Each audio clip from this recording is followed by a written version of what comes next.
Assalamu alaikum. Welcome, everyone. We're delighted to kick off our second day of Al Majlis as a part of Miss Global Forum of 2023.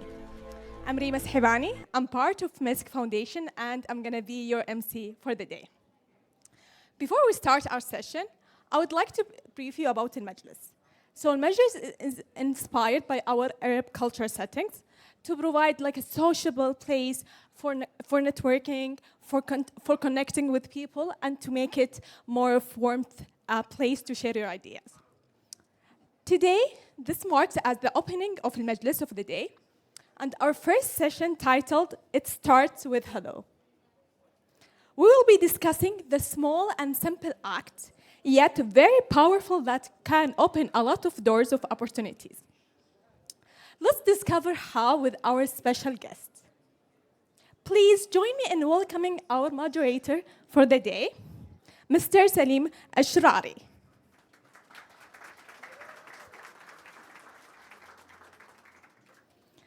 Join me in welcoming our distinguished guest, Ms. Basmah Al Mayman.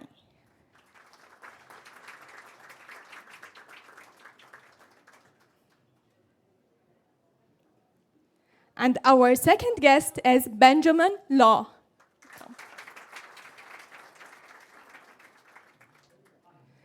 And please, let's welcome our last guest, Khulood Attar.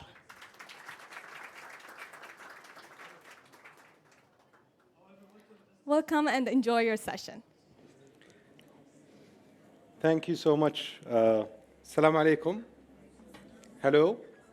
Let's start with that. So I want people to shout hello as much as you can. On 1, 2, 3. Hello. Louder. We want more people to join in. So please make it louder. 1, 2, 3. Hello. Amazing. Thank you so much. So Majlis, as you know, is a very informal setup. We have it in Saudi. It's something that we can gather around. We discuss different ideas. Today, it's going to be about the power of saying hello, or it starts with hello.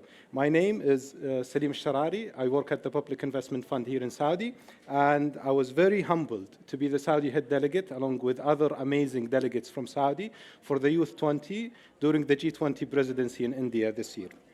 It's my absolute pleasure and honor to be with you today. I'm very excited to have this panel with our great panelists, starting with Ms. Basmah Al Mayman. She's the Regional Director of the Middle East in the UN World Tourism Organization, and she's one of the founding members of the tourism industry in KSA and was featured 5 times in the Forbes Power list. So let's give her a round of applause. Next, we have Benjamin Law. He's the CEO, strategic coach, and speaker, and he is named as one of the top 12% speakers of the world globally via his certified speaking professional certificate. Benjamin. Last, we have Khulood Attar, founder and CEO of Design KSA and Darb Metaverse. And she was named one of the 50 most influential women in Saudi Arabia by Arabian Business. So let's give her another round of applause. In today's session, we will highlight how the simple act of saying hello can change the way you perceive people, can open up doors to so many opportunities. With that, I want to start with a show of hands. How many of you know the person sitting right next to you? So that's not even 5% of you. So let's start with that. Say hello or assalamu alaikum, since we're here in Dir'iyah, to the person sitting right next to you. There we go. So remember how that made you feel, and hopefully in today's session we'll capture a lot of techniques that can help you overcome some of that fear or anxiety that you feel when you're meeting somebody for the first time. I'd like to start with Ben.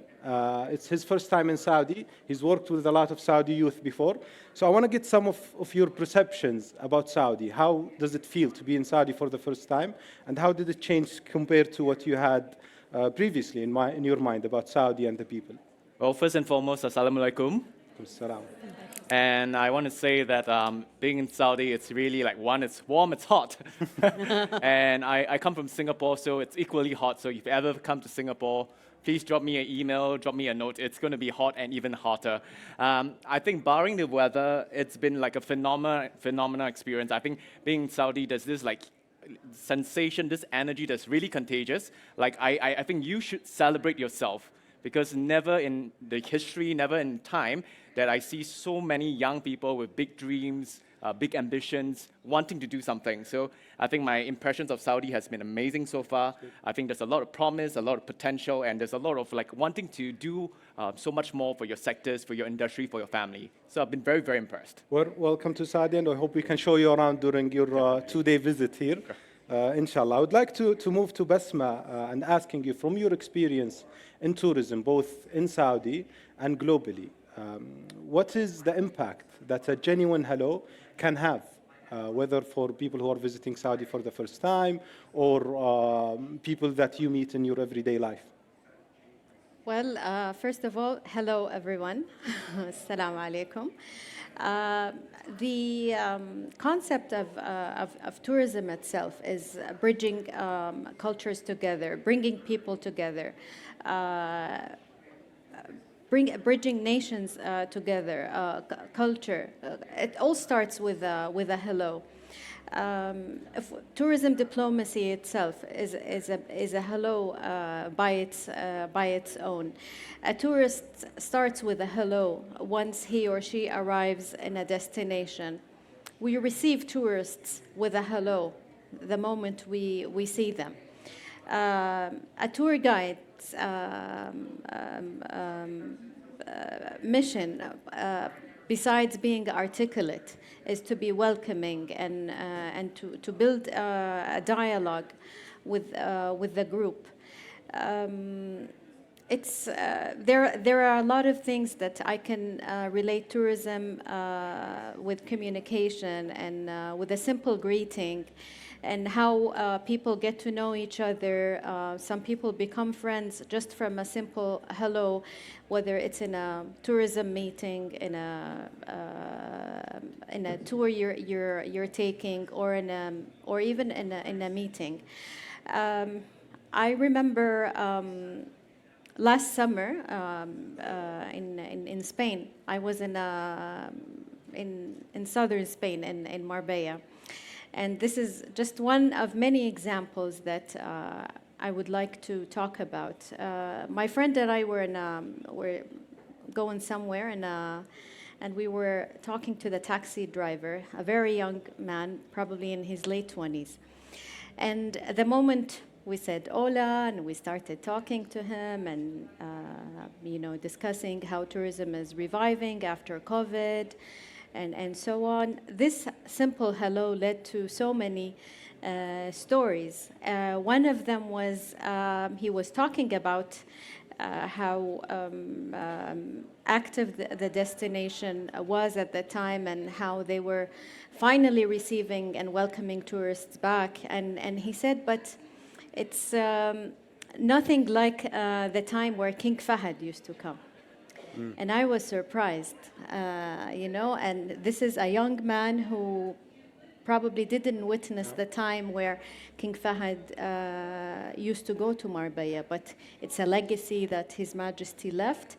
And it's one of the successful stories that the society in Marbella still talk about. And then, of course, he was talking about how happy he was that tourists are there, and different nationalities. And he said, and we have also a lot of Arabs coming. So my friend, who, just to prevent any situation that might happen, she said, be careful, the lady next to me is an Arab. And then he looked at us at the mirror, and he said, no, she's not an Arab. She's a daughter of Fahd. Wow. Meaning that he knew that I was a Saudi, and that's why he wanted to pass me a success story that they're proud of until today in tourism. So many things start from a simple hello and lead to a legacy. Oh, that's very impressive. And in breaking maybe some of the anxiety and fear that we have, I want to shift it maybe to Ben. As a professional speaker and a coach, what tips can you offer us, right, to break that wall of fear, anxiety, of starting conversation and going deeper in them? I just want to say that, aside and above from my role as a professional speaker and coach, I'm very much a human like all of us here. I grew up as a serial bully victim. So from 7 to 17 years old, I was growing up in boys' school. I'm not too sure how schools are like in Saudi, but where I was growing up, I was a victim of like verbal bullying, physical bullying, and where I started, I actually didn't like to be with people, right? Because, you could imagine being a bully victim and having friends who sort of like left me in the lurch. I couldn't really relate and trust people. So it was a journey for me to start to reconcile, start to trust people. But anyhow, from all those different kind of experiences, I think it taught me that, we are all a part of humanity. That each and every one of us, if we start to recognize that pain is actually not something to be shameful of, right? Yeah. Pain is not something to be shameful of. All of us have pains of different sorts. For example, betrayal. For example, we've been not treated very well. For example, we've had difficult times and hardships. But if we recognize that, pain is actually a very good common equalizer, it helps us. So I think if I go into the tips, I like to think of things as acronym, right? So can you say ICE for me? ICE, right? ICE. And I use this quite frequently in terms of my engagement. The first ICE, I stands for intentional. So I think when we are at events, it's always being very, very clear. What's your intent for today? So my intent here for today, I flew halfway around the world from Singapore. I have a very adorable 3-year-old, which I'm Skyping, having FaceTime. But when I'm here, I'm entirely here. So my intention is to serve. So I think for all of us, when we go to events as well, what's your intention? Is it just to take and take and take? Or is it just the intention to give? And you'll be interestingly surprised, you have so much to give. You can give your connections. You can give your insights. You can give your beliefs. You can give your thoughts and perspective. Like, for example, I'm a foreigner. I'm so curious about what goes on in your mind. Why do we do things the way we do? So one, the intention. I think the second thing is curiosity, right? So curiosity.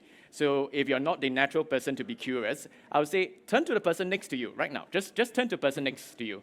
Can you look at him or her, and can you be curious about a person, right? And I challenge you to do that, with every person that you meet.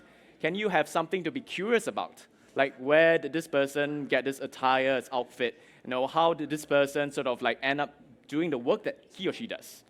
So if we come with a space of curiosity, it allows us to really be focused on the other person. Yeah. And then the last thing is express yourself. And I think express yourself really refers to, people will definitely ask you, Khulood, what do you do? Saleem, what do you do? And the whole act of expression is a function of training. You can't express yourself well if you don't train yourself on a natural day. So if you're a bit more on the camp of being shy, being reserved, which I am a shy boy, shy kid growing up, you just have to go to events. You just have to thicken up your skin, go to someone and say, hi, my name is, what do I do? And you get used to it. Yep. So to sum things up, if you want to break the ice, you need to be intentional, you need to be curious, and you need to learn how to express yourself in a way that's authentic and effective for you. That is very impressive. I've never thought about this framework, and now it resonates with me. To break the ice, I need to use the ice. Yes. So that's a very good metaphor. Khulood, last night when we were preparing for this panel, you shared a very interesting concept you're working on today with Darb Metaverse. And the idea that you explained to me, the mixing between the virtual versus the physical world. My question is, in today's challenging world, we deal a lot with social media, with digital environments. How can we have more meaningful conversations in a digital setup? Okay, Oti Salam. So Darb is actually a project where we're recreating Saudi in the virtual world. I think all of us, and even especially the younger generation, understand that the future is going to be in a virtual world. It's more online than offline. So who are we in the online world? Who do we want? What kind of person and what kind of dialogues? And I think especially now, the conversations all of us are going through in the online world is very much about our morals, our ethics, and our beliefs. So how do we enter the social world, and how with one hello can we really be a sign of peace, a sign of salam? So if you really think of our initial core value in the word hello, is we come with the intention, as Benjamin said, and start that conversation with a sign of peace. So I think every conversation that starts with that message, with that intention, I think is a great beginning to open a conversation. I think that's amazing. You shared some pictures and videos. I was very fascinated with the work you've done, and I hope yeah, we have the light, avatars wearing very Saudi soon. clothes, so yeah, we're mashallah, soon enough. tabarakallah. Soon enough. Basma, if you allow me to take it back to you. Now it's not always a rosy picture, right? Sometimes when you say hello from the other person, there is a lot of prejudgments, pre-perceptions that they might have about you.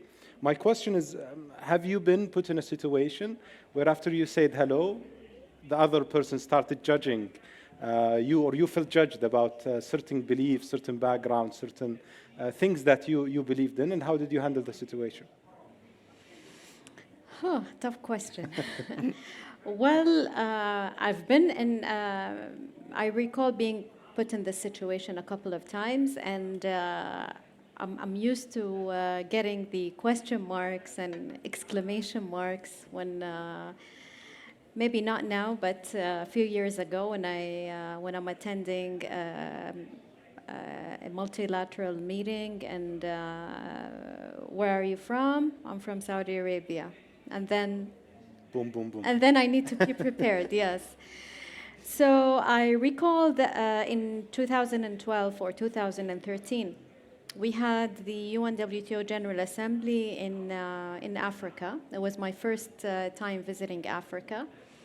And it was the first time there was a hello between the two countries, Zambia and Zimbabwe. The bridge was opened specifically for the General Assembly, and it's open until now.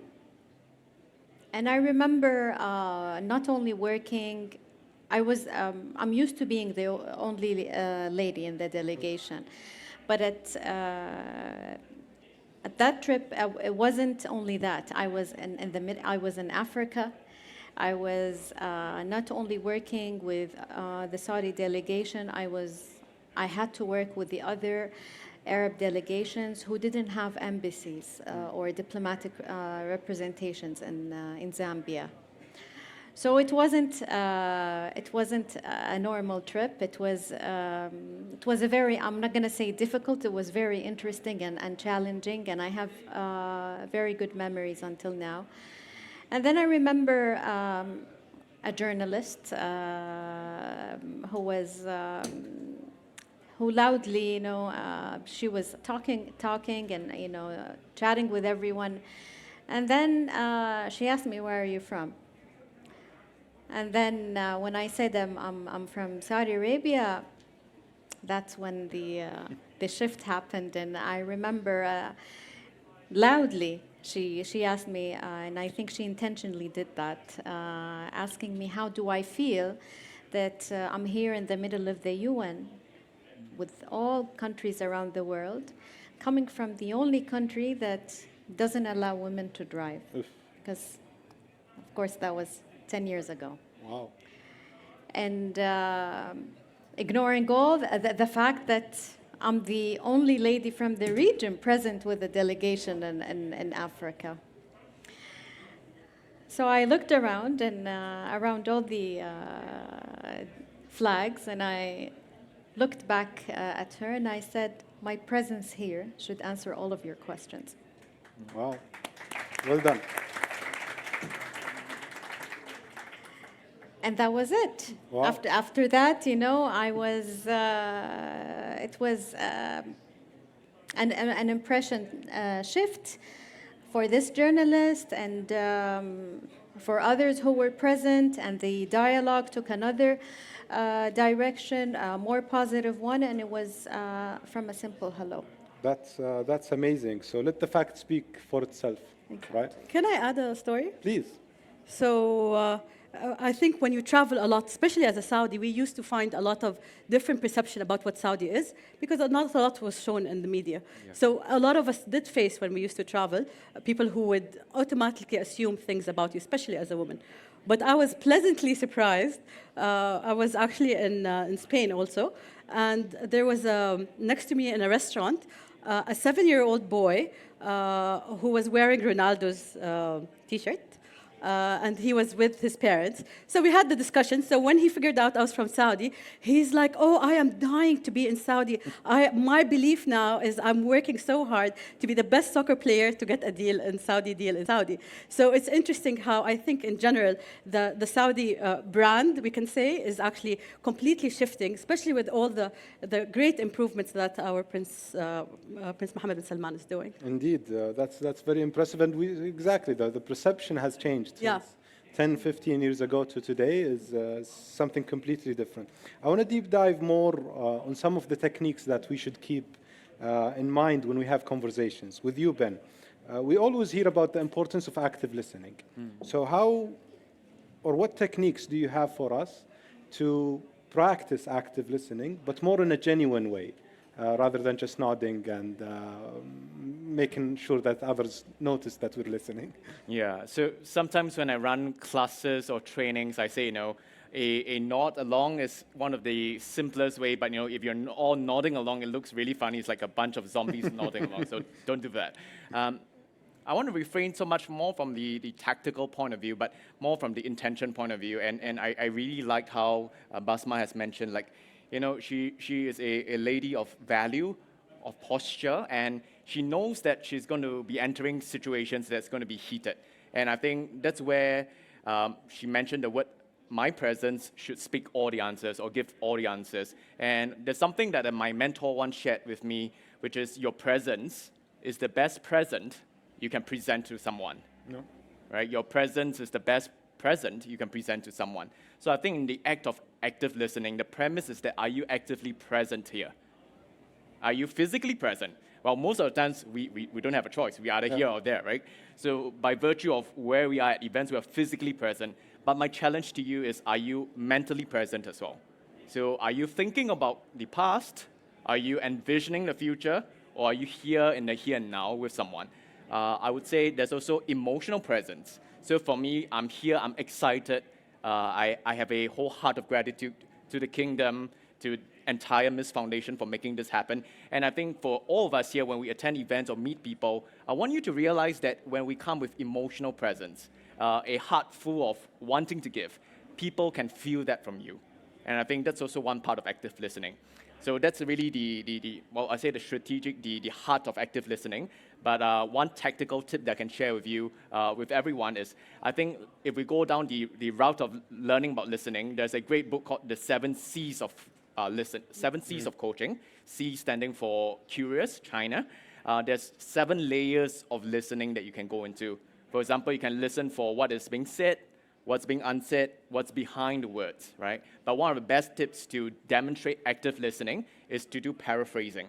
And paraphrasing is really the act of, okay, after Saleem has said all of what he has shared, reflect that back to him. Yeah. And I think, the act of being able to paraphrase shows that 1, you listen, 2, you comprehend, and third thing, if you ever misinterpret or miscomprehend, people can say, oh, okay, actually I didn't mean that, but it's great that you saw it that way.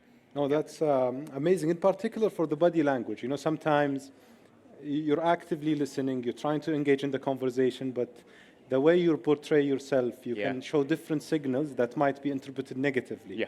What kind of tips or strategies that you have to ensure that we always portray a positive body language when engaging in conversations? For sure. So I just want to check with the room. Are you all ready for a bit of bonus? Yes? Let's do it. I can hear you. Are you all ready for a bit of bonus? Yeah. A bit more, right? So I came up with this like a simple acronym. It's called SPACE, S-P-A-C-E. So if it serves you, please take it down. S stands for smile. Smile. Right? So we talk about body language. It's all the parts of our body that we can leverage and can use. So smile for S, P for posture. So I think posture is how we use our body as well. So when I'm, for example, speaking with Basmah, with Saleem, I may want to lean in And I think leaning in is a very simple act. Instead of like being too detached, you want to be focused and leaning in. A stands for attention and eye contact. So again, culturally, for example, when I'm doing work in Japan, for example, it may be a bit rude to look at someone in the eyes for too long, right? So it really varies in dependence on who you're speaking to, right? C stands for congruent gestures. So for example, if you're saying something, you may want to use your hands, right? So that stands for C, congruent gestures. And last part is engage listening. So again, mirroring what I just said, paraphrasing, showing that you listen, right? So SPACE stands for smile, posture, attention in your eye contact. C stands for congruent gestures, and E stands for engage listening. I know it's a bit fast, but if you can speak to a couple of friends that's next to you, they should be able to give you some tips and whatnot. But one more last thing that I want to say is that I think there's this book that I highly, highly recommend that all of us pick up, is How to Win Friends and Influence People. It's a great book. And in this book, there's this like a beautiful saying, which is you can win more friends in 2 months by being interested in someone than in 2 years you're trying to get people interested in you. Okay? You can win more friends by being genuinely interested in someone than in 2 years trying to make yourself famous, having people to get interested in you. So I think that's really the essence, like in terms of all starts with hello. How do we be genuinely interested in someone using all these tactics and strategies, as well as the amazing answers that Basmah and Khulood Well, that's amazing. Now I have 2 frameworks to remember and 1 book to read. Thank you so much, Ben. Moving it to Basmah, يمكن last night we had a chat about the power of having eye contact. And you mentioned a very interesting thing that resonated with me. I'd love for everyone if you can talk about it briefly. So what's the importance to you of having eye contact with people, both in building trust and confidence during conversations? Well, as Ben mentioned, also eye contact differs from culture to another and from country to another one. In some cultures, it's respectful to speak to a person with the constant eye contact. In others, it's misinterpreted. In some cultures, a woman is not supposed to keep an eye contact with a man, but professionally, also keeping an eye contact is important. So there is no yes or no, or it depends on the situation and where you're coming from and who you're speaking to. But if I may say that there is, if we talk about a situation, let's say where a tour guide is with a group of tourists, although his or her job is to interestingly storytell anecdotes, facts, real stories about the site, it's also important for the tour guide to build rapport and with the group and members, including the vision impaired tourists.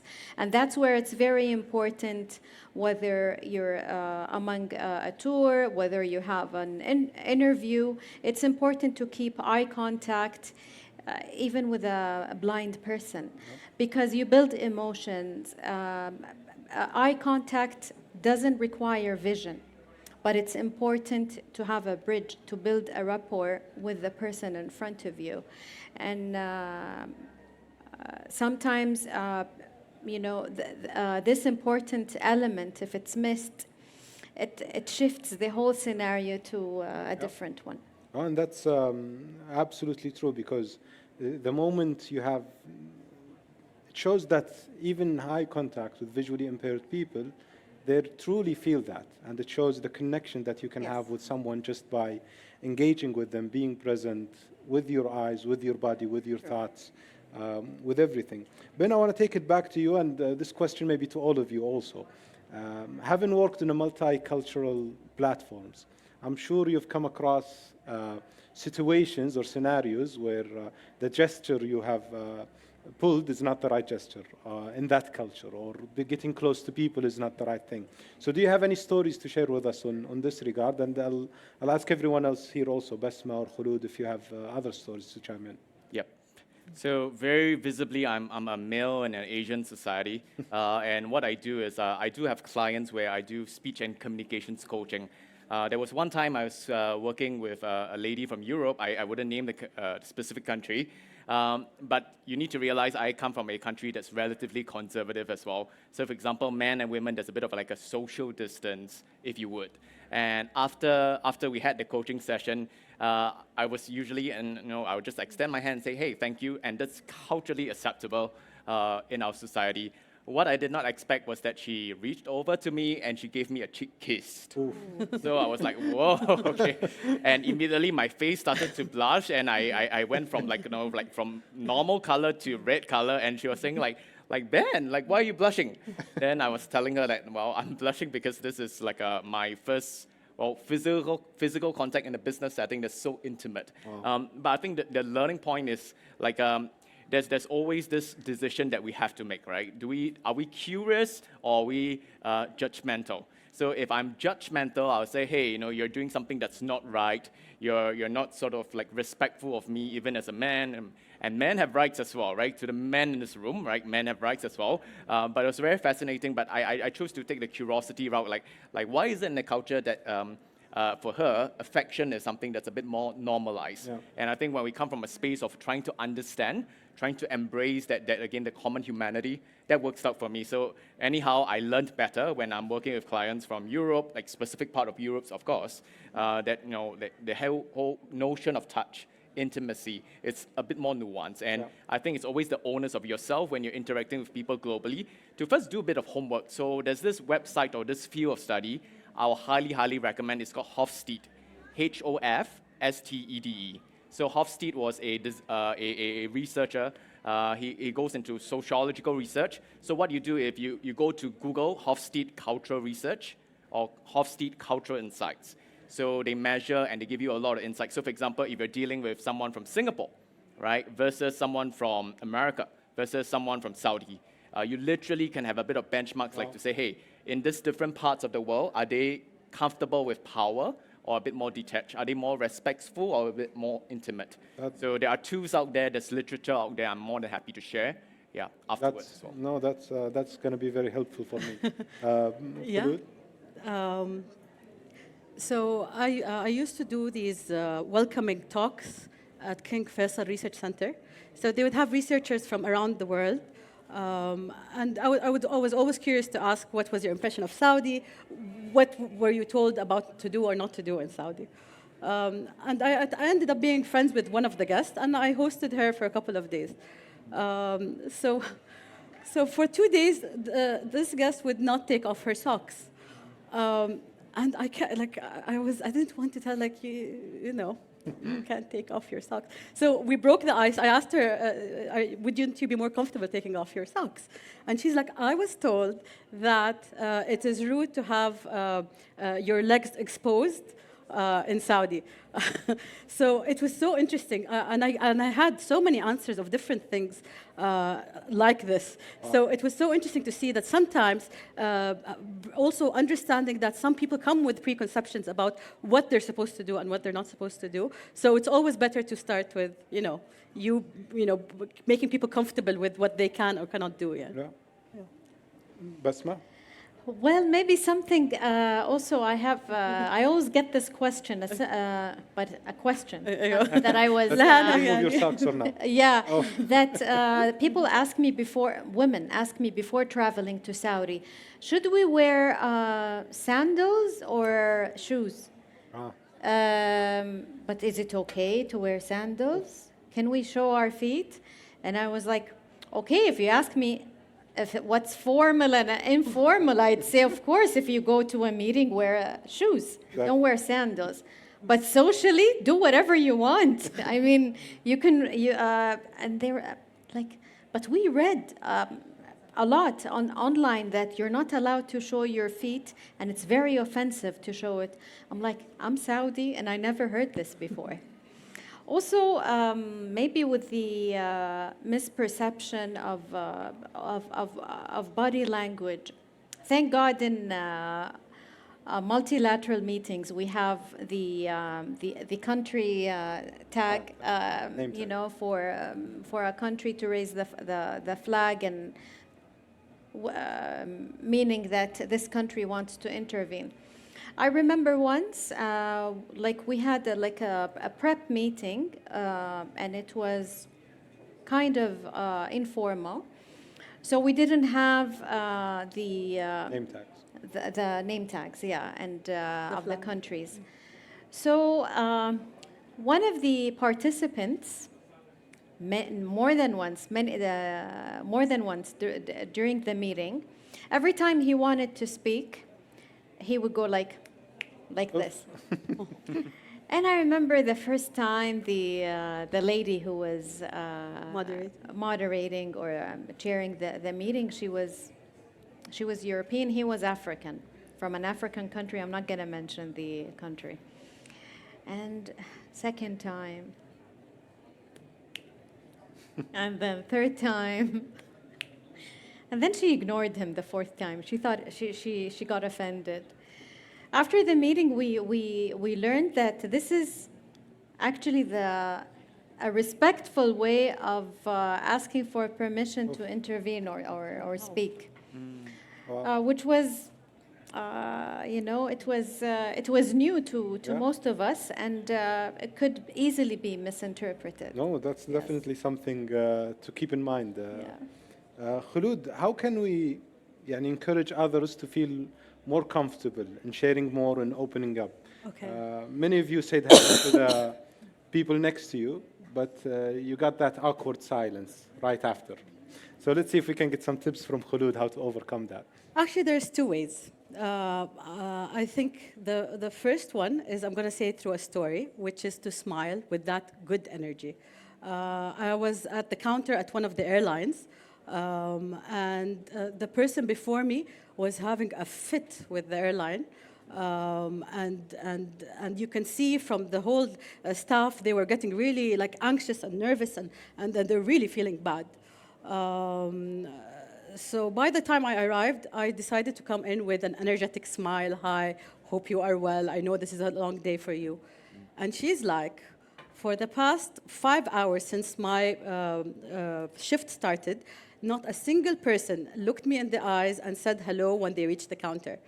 So sometimes just a simple hello, a genuine look at the person and a smile could really open up and make a person very comfortable to really feel that they are looked at and heard. Another one, okay, so the past 18 years, because of a lot of business meetings, and a lot of them are creative meetings, and a lot of my team are actually creative people with, let's say, with some ADHD and excitement. We tend to be very excited to give our opinion, to say our concepts, to let people hear us before we actually hear them. We tend to sometimes just can't wait that the person finishes what they're saying so we can get to say what we have to say.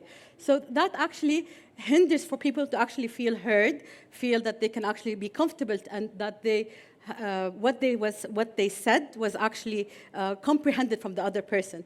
So we now use it as a tactic in our office. We, on our team, like especially with meetings with team inside, we get to know each other.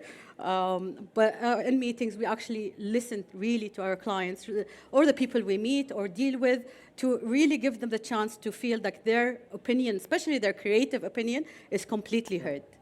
So yeah. That's very interesting. Ben, sometimes we get stuck at that very high level, small talk conversations.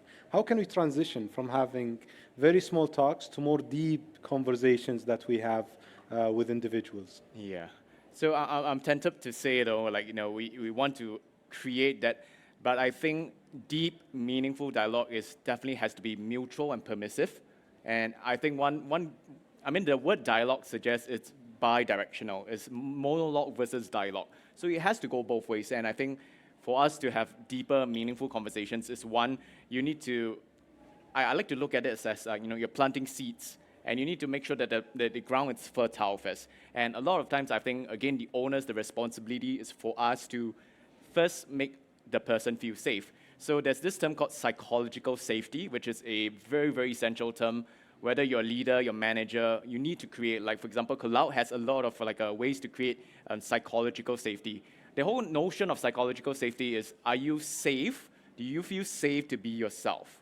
Do you feel safe to speak up and speak up? And I think one of the things I tend to do is when I want deeper, meaningful dialogue, I start first. I always start first, and I try to encourage disclosure. So there was one time as part of my work business meetings as well, I was meeting a tech CEO from India. And usually I try to be prepared, right? Because you insofar as nationality, culture is one filter, there's also CEO being a CEO is a decision maker. So when you meet important people, you need to be flexible and nimble. Do you talk a lot? Do you talk little? Do you talk in a structured way, or do you sort of talk about stories first? So usually I'm a bit more observant first. But what I did not notice was that I went to his office in downtown Singapore. He wanted me to coach him in speaking and presentation skills. The first moment when we sat down, he launched into what I felt was a beautiful, meaningful dialogue. He said that, Ben, before we met, I watched one of your videos where you talk about your whole history and experiences, being a bully victim, learning to communicate, and how communications has changed your world. The first thing he told me was that, Ben, I was a bully victim as well. Oof. And for me, I learned to be a lot more confident through sports, through playing cricket.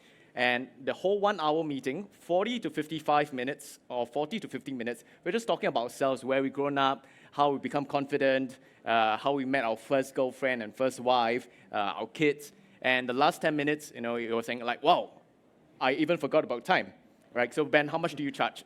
It's fine, okay. We'll charge it to finance. So the point I'm trying to say here, I think it's one, whether online or offline, if we want to create meaningful, deeper dialogue, the whole question is, are you willing to open yourself up for dialogue as well, right? Because it's one thing to ask, but it's quite the other to share. And when we share, we create a space that allows people to also come in safely as well. So that story is something I always recall. It's one of my shortest deal assignments. I didn't even have to negotiate. The client just said, okay, whatever that sum is, we'll charge it, because one of the principles I really believe is people buy people first before they buy your ideas. Yep.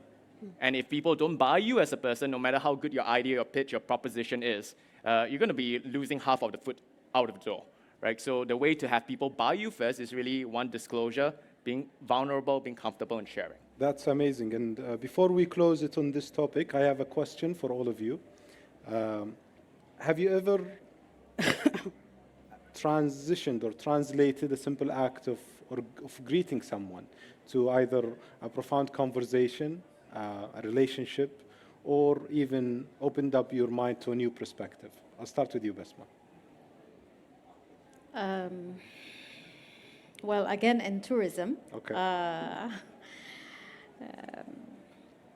Let's start from tourism campaigns. If you see a few noticed in the Middle East, generally speaking, our tourism campaigns are not about how beautiful the country is, how green it is, how the weather is nice. It's always about hello. It's about welcoming. And this is the first message the country sends a tourist. In Egypt, I remember a few years ago, they had a nice campaign, Al Bayt Baytak, meaning our home is your home, which gives you,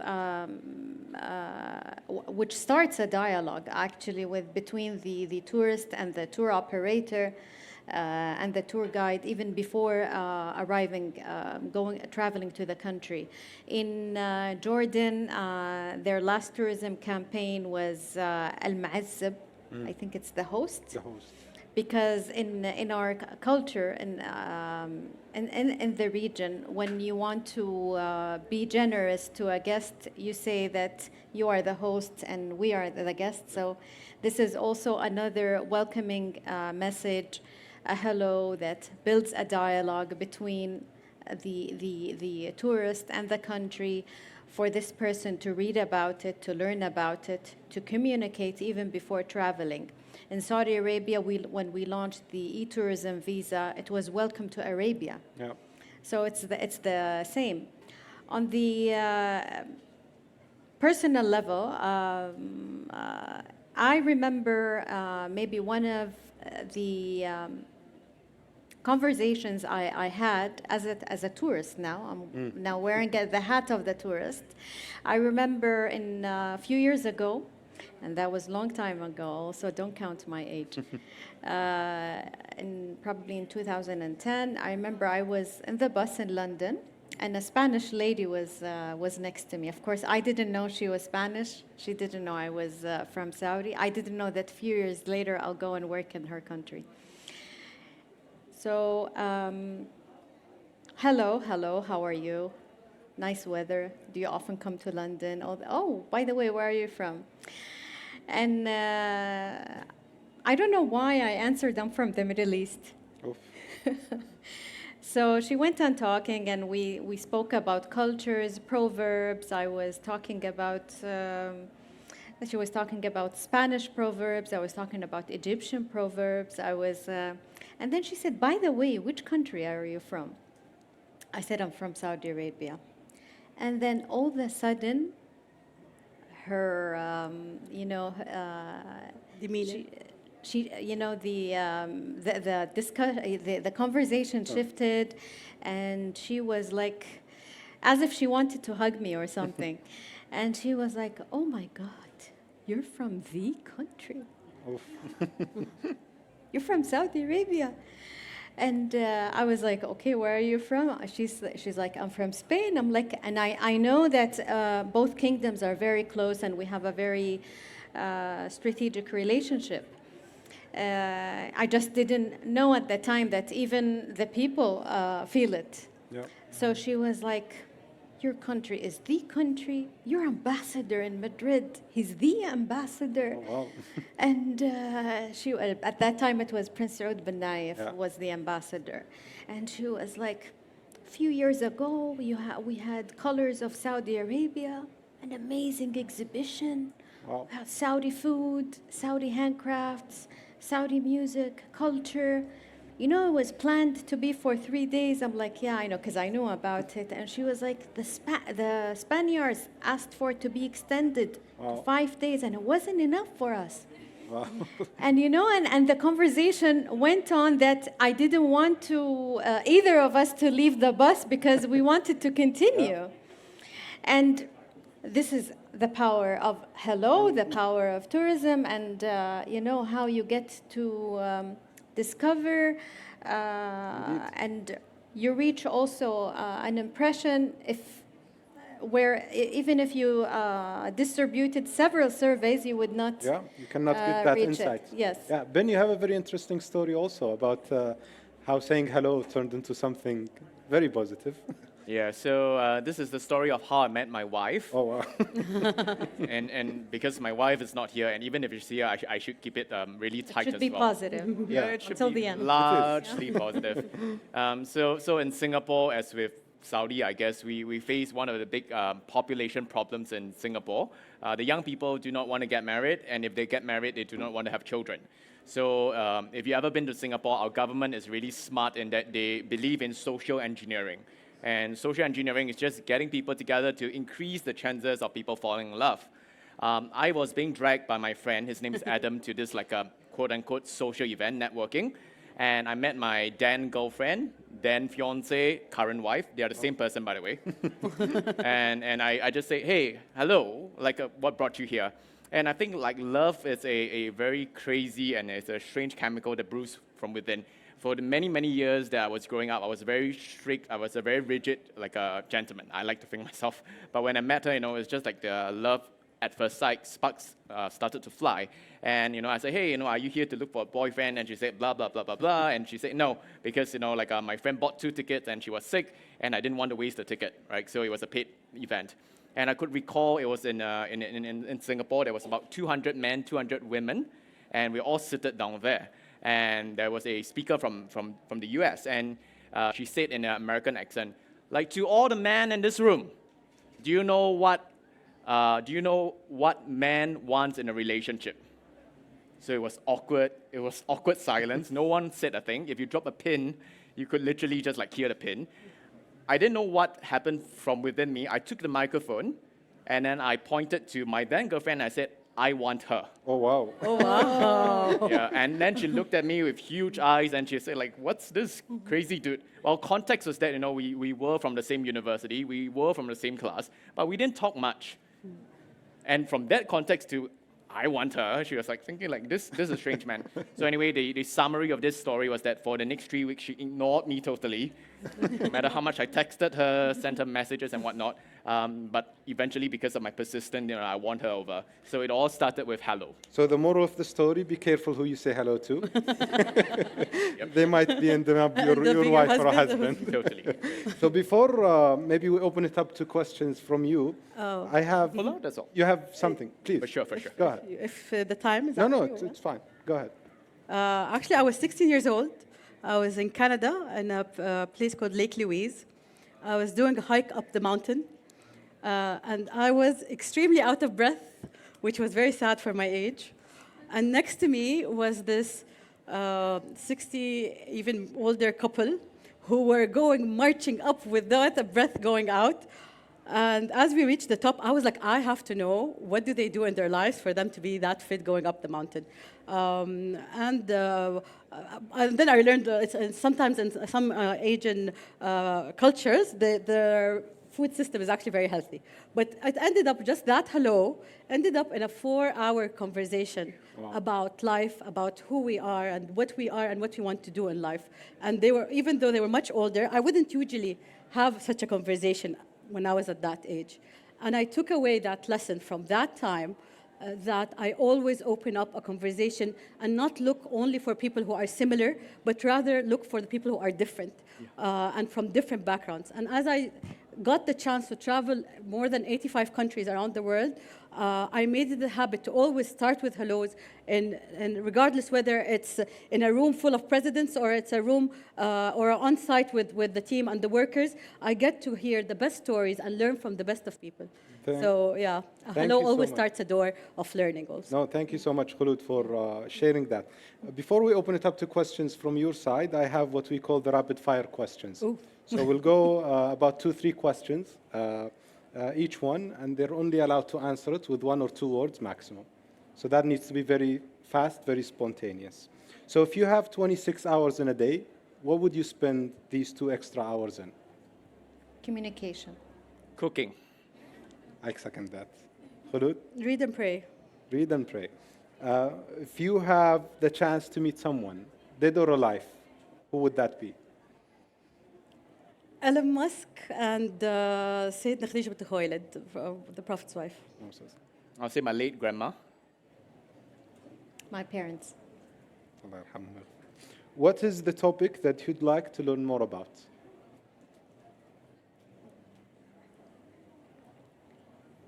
Quantum physics and code related to DNA. Okay, very interesting. I'd like to learn about love and religion. Love and religion. Maybe cooking.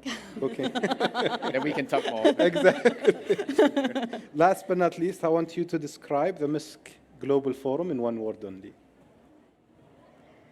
Outstanding. Humbling. Humbling. Useful. Youthful. Amazing.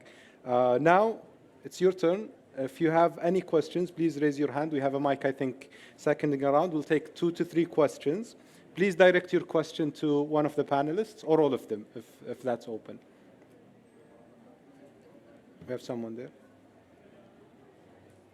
Assalamu alaikum. So my name is Saleem Alsharari. I'm 19. I'm a law and international relations student. And my question to you guys is, what would you tell your younger self? And do you think whatever you'll say, they'll believe you? What would you tell your younger self? Anyone? I could start first. I think one of the advice I would tell my 19 years old younger self is the world will not celebrate you until you start to celebrate yourself. And for the longest time, I think being where I came from, bully victim, being an introvert, being someone who has low self-esteem, I was always looking for validation and confirmation from the outside. And I think things started to shift when I started to realize that, hey, whenever I wake up, in the morning when I look at the mirror, I feel happy that I'm seeing this person. And the world literally started to change. I got more opportunities. I got my wife. Started to get more friends, more contacts, more opportunities. And I've always stood to this quote, which is the world will not celebrate to you until you start to celebrate your own self. So when you present yourself in a manner that's congruent to who you are, you like yourself, you celebrate who you are, then you attract a lot of like good people, good opportunities. So that's from me. Thank you so much. So are there any other answers? Because you guys are very inspiring. Give yourself a chance, appreciate yourself, move forward, don't look to the past, and don't think about what people think of you. Give yourself a break. Sometimes we're too hard on ourselves. So sometimes just giving yourself a break and really trusting that things will be okay. And regardless of how you plan and work on it, sometimes just, take the first step and just go. Would I believe it? I don't know if I would believe it. I think I was too stubborn to believe anything at that point. Any other questions? We have 2 more questions. So let's give it maybe in the back. And then next you have. Assalamu alaikum. My name is Abdul Muqsid. So just a quick question. Any advice for introverts to break out of the shell? I'm an introvert, For by the way. Introverts. to break out of the shell and basically, That's your alley. yeah. Okay. I'm not too sure whether they're introverts or extroverts, but I definitely I am identify introversion. I have many, many things to say. I think one of the biggest things is to, a bit about what I just shared, celebrate your introversion. When I was growing up at your age, being an introvert equals shy, equal a bad label. But I think, with this book by Susan Cain, who wrote about the power of introversion, quiet, introversion is a superpower. Yep. So when you start to look at what introverts can bring to the table, if you look at many, many top entrepreneurs as well, they are so highly introverted. Introversion gives you the space to reflect and think. Introversion gives you the ability to detach from things. Introversion allows you to not have to always be the one talking. Yep. So I think what works for me is right along with your introversion as your gift. So for me, when I'm selling, training, teaching, I tend to ask a lot more questions and I listen a lot more. And I think when you start to see that as your superpower, you start to use it a lot more often, and you start to grow to be comfortable with silence or even with speaking up as well. We'll have 2 more questions, I think, one here and one in the back. So we'll start with you and then we go in the back. Assalamu alaikum. My name is Randi Al-Munif. I have a question. How do you deal with rejection? Anyone of you? That's a very general question. In what terms, rejection? For example, if you give someone your idea and they rejected it, or they rejected you as a person when you're trying to speak up to someone or to form a conversation. Well, you can always try again in a different way. If you keep if you try to convince someone or your boss or for something you really believe in, and if you keep doing it the same way, it will never work. You need to be creative. You need to learn how to let things on the side until it's the right time. And believe me, you will reach there. I think as the amount of times I got rejected in my life from projects or whatever, I think I learned that rejection is not really, it's a self-reflection of the person that's rejecting, and it's not really about who you are, because you could be giving the same idea and being the same person in dealing with another person or another idea or room, and they would completely accept and actually embrace you. So always understand that rejection is about the person who is rejecting, not about who you are. I'll add 2 quick things. One is if you can go to YouTube and Google TED Talk rejection. There's this a speaker who's based in Canada or US. It's Jiang, Jiang. Just Google that or YouTube that, you'll find that this is highly watched. So there's this speaker whom I shared the stage with. He's a very inspiring person. He had the same fear of rejection, so he went on 100 days of getting a rejection every single day. Oh, wow. So he started small. So for example, if you go to your Starbucks or your McDonald's and say, hey, can I get a burger, please, for free? Right? That was one rejection or not. He went to an Airbnb and a hotel and said, hey, can I get a night to stay for free? He faced rejection each and every single day. So I think in the speech, he distilled a lot of wisdom in terms of how to embrace rejection. The second quick thing I would say is I never saw rejection as rejection per se. Rejection is always redirection for me. Yep. Right? So if you're getting rejected, it's just moving you along to places and people and opportunities that are meant for you. So rejection is only painful when you take it inwards. But if rejection is moved outwards to yet another better person, you're just transferring your gifts, you're moving your value to someone. So rejection is not rejection, rejection is redirection. Thank you I so love much. that. It's more about what's ما كتب لك يعني. Yeah, Yeah. I love that. Thank you so much, all, for being a great audience. I know a lot of you have a lot of questions. I'll take the liberty to invite you in the back. We're cautious of time, and we have another panel. So if you have any questions, we're going to be in the back, and you can ask them. Special thanks to my panelists for enriching us with such a great insights, knowledge, and stories. I'm sure all of us now are ready to have more profound conversations. And always remember that the simple act of saying hello can open up doors to opportunities that can help us both on a personal and professional level. Thank you so much, everyone.